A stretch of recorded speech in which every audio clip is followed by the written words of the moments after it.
Radhe Radhe friends. किसी पर्व, विवाह, मंगल कार्य, शुभ मांगलिक अवसरों पर अक्सर महिलाएं 16 श्रृंगार करती हैं।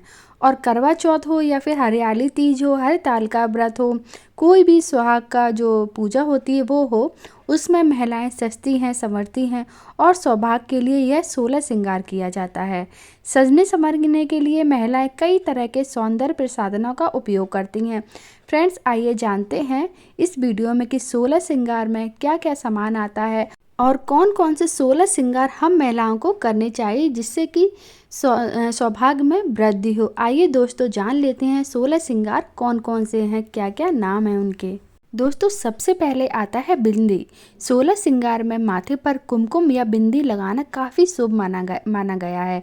पुराने समय में सुहागिन महिलाएं कुमकुम या सिंदूर की मदद से अपने माथे पर बिंदी लगाती थी। हालांकि अब सब कुछ बदल गया है। अब महिलाएं बिंदी लगाने के लिए बाजार में मौजूद स्टिकर बिंदी का इस्तेमाल करती हैं। और दोस्तों, पहले बिंदी भी सुहागिन महिलाओं की ही पहचान हुआ करती थी, लेकिन अब कुंवारी महिलाएं भी इसी खूबसूरती के लिए लगाती हैं, जो महिलाओं के 16 श्रृंगार का बहुत ही खास हिस्सा है।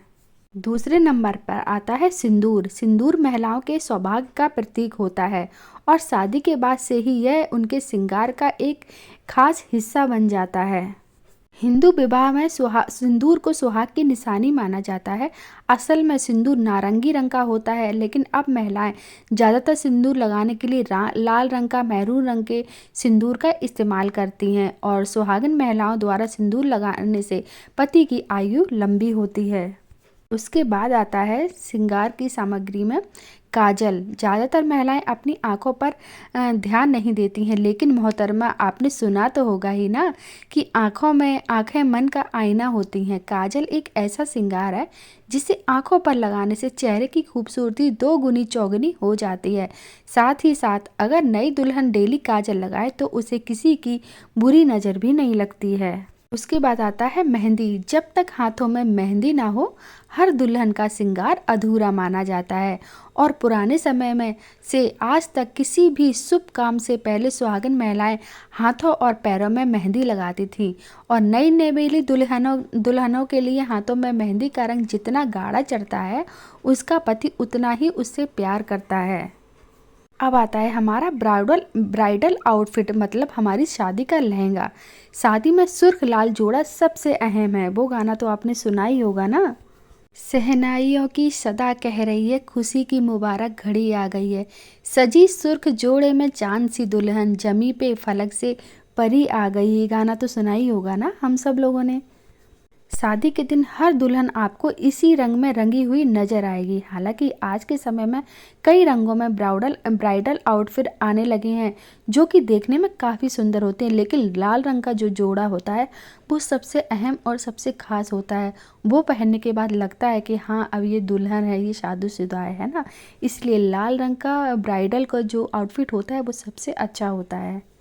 अब आता है मंगलसूत्र। शादी के बाद महिलाओं का सबसे खास और पवित्र गहना होता है मंगलसूत्र। इसके बिना सुहाग का श्रृंगार अधूरा माना जाता है। काली मोतियों में पिरोया गया विश्वास पति पत्नी के रिश्ते को खास बनाता है। नथ। अपनी शादी के दिन दुल्हन नथ जरूर पहनती है। एक तो ये आपकी खूबसूरती में 4 चांद लगाती है, और दूसरा 16 श्रृंगार में से एक श्रृंगार ये भी है। इतना ही नहीं, शादी के बाद महिलाएं नथ की जगह नाक में लौंग पहनती हैं, लेकिन नथ पहनने से दुल्हन की जो खूबसूरती बहुत ही ज़्यादा बढ़ जाती है। अब बारी आती है अंगूठे की। शादी से ठीक चंद रोज पहले एक रस्म की जाती है सगाई की, है ना, हम सब लोगों की होती है, जिसमें वर वधू एक दूसरे को अंगूठी पहनाते हैं। और अंगूठी पहनाने का जो उल्लेख है वो हमारे ग्रंथ रामायण में भी है। अंगूठी को सदियों से पति पत्नी के आपसी प्यार और विश्वास का प्रतीक माना जा रहा है। अब बात आती है कमरबंद की। दुल्हन की कमर में पहनाए जाने वाला आभूषण को कमरबंद कहते हैं। कमरबंद में वर वधू चाबियों का एक गुच्छा लटका कर रखती है, और ऐसी मान्यता है कि कमरबंद पहनना एक बात यह भी दर्शाता है कि सुहागन अब अपने घर की मालकिन है और अब बारी आती है चूड़ियाँ, जो कि हम सब लेडीज़ की फेवरेट होती हैं। चूड़ियाँ बहुत पसंद होती हैं, हम लोग रोज़ाना इनको पहनती हैं, अपने हाथों से चूड़ियाँ नहीं निकालते हैं ना, जो भी सुहागिन स्त्रियाँ होती हैं। और कहा जाता है कि सुहागन महिलाओं की कलाइयाँ सूनी नहीं रहनी चाहिए, वो हमेशा चूड़ियों से भरी होनी चाहिए। और चूड़ियों के अलग अलग रंगों में अलग अलग महत्व होते हैं। अगर लाल रंग की चूड़ियों की बात करें तो ये इसका संकेत है कि शादी के बाद वह पूरी तरह से खुश और संतुष्ट है, जबकि हरे रंग की चूड़ियाँ इस बात का प्रतीक है कि शादी के बाद उनके परिवार में समृद्धि आएगी। अब बाजूबंद का नंबर आता है। बाजूबंद भी 16 श्रृंगार का एक हिस्सा है। बाजूबंद दुल्हने की बाजुओं पर पहनाया जाता है। बाजूबंद का आकार हाथ में पहने जाने वाले कड़े की तरह होता है। ये आभूषण सोने का हो या फिर चांदी का होता है। पहले तो महिलाएं हर समय बाजूबंद पहनती रहती थी, लेकिन आज के समय में ऐसा मुमकिन नहीं है, इसलिए महिलाएं खास मौके पर ही इसको पहनती हैं। अब बारी आती है गजरे की। बालों को संवारने और उसकी सुंदरता बनाए रखने के लिए ही नहीं, बल्कि गजरा 16 श्रृंगार का सबसे प्रमुख हिस्सा है। गजरा लगाने के लिए आप चाहें तो जूड़ा बनाकर उस पर गजरा लगा सकते हैं, या तो आप अपनी चोटी में भी इसको लपेट सकते हैं। बहुत ही खूबसूरत लगता है गजरा। अब बारी आती है मांग टीका की। आजकल दुल्हन की ज्वेलरी में भारी भरकम नेकलेस, नथ और बड़े बड़े इयररिंग खास होते हैं। वहीं माथी पर लगने वाला मांग टीका भी हम कैसे भूल सकते हैं, है ना, जो ट्रेंडी होने के साथ साथ दुल्हन को काफ़ी डिफरेंट और ग्रेसफुल लुक देता है। मांग टीके को माथे के बीचों बीच पहने जाने की एक मान्यता यह भी है कि इसके अनुसार मांग टीका सिर के बीचों बीच पहनने से शादी के बाद वर वधू नववधू अपने जीवन में सही और सीधे रास्ते पर चलती है। इसीलिए मांग टीका पहना जाता है सीधी मांग करके। पायल, चांदी से बनी पायल भी सुहागन महिलाओं के लिए शुभ मानी जाती हैं, और ख़ास बात इसकी यह है, पायल और बिछुआ को चांदी से ही बनाया जाता है, क्योंकि सोने को हिंदू धर्म में पवित्र धातु का स्थान दिया गया है। और दोस्तों, ऐसे में अगर महिलाएं पैर में सोना पहनती हैं तो वो भगवान का अपमान माना जाता है, इसलिए पैरों में हमें चांदी की पायल ही पहननी चाहिए और सोना नहीं पहनना चाहिए। बिछुआ को पैरों की 2 उंगलियों में पहना जाता है। यह चांदी का एक आभूषण होता है, और मान्यताओं के अनुसार शादी के बाद आने वाली सभी समस्याओं का दुल्हन हिम्मत के साथ मुकाबला कर सके, इसके लिए उसके पैरों में बिछुआ को पहनाया जाता है। झुमके, कानों में झुमके पहनना भी नव वधुओं के लिए बेहद ज़रूरी होता है। कहा जाता है कि महिलाओं को शादी के बाद अपने कानों को छूना नहीं छोड़ना चाहिए। कानों में पहने हुए झुमके नव वधुओं की सुंदरता में 4 चांद लगा देते हैं।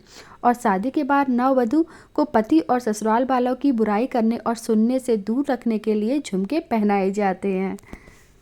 दोस्तों, तो ये होते हैं हमारे 16 श्रृंगार, जो कि हर एक महिला के लिए बहुत ही महत्वपूर्ण हिस्सा है उसके जीवन का। तो फ्रेंड्स, 16 श्रृंगार के बारे में ऋग्वेद में भी बताया गया है, और इसमें यह भी कहा गया है 16 श्रृंगार सिर्फ खूबसूरती ही नहीं बल्कि भाग को भी खोलता है। और आपको बता दें कि एक औरत को घर की लक्ष्मी के रूप में माना जाता है ना। ऐसे में घर में समृद्धि को बनाए रखने के लिए ये 16 श्रृंगार उस स्त्री की मदद करते हैं, इसलिए 16 श्रृंगार किया जाता है। इसलिए 16 श्रृंगार हर महिला के जीवन का एक महत्वपूर्ण हिस्सा है। तो फ्रेंड्स, उम्मीद करती हूँ आज का वीडियो आपको पसंद आया हो। तो इस हरियाली तीज जो और करवा चौथ या फिर तीज का व्रत, जो भी सुहाग वाले व्रत होते हैं, उनमें आप सभी लोग, हम सभी लोग मिलकर 16 श्रृंगार जरूर करें। इससे हमारे पति की आयु लंबी होती है और सौभाग्य में वृद्धि होती है, घर में सुख शांति रहती है, माता लक्ष्मी का घर में आगमन होता है।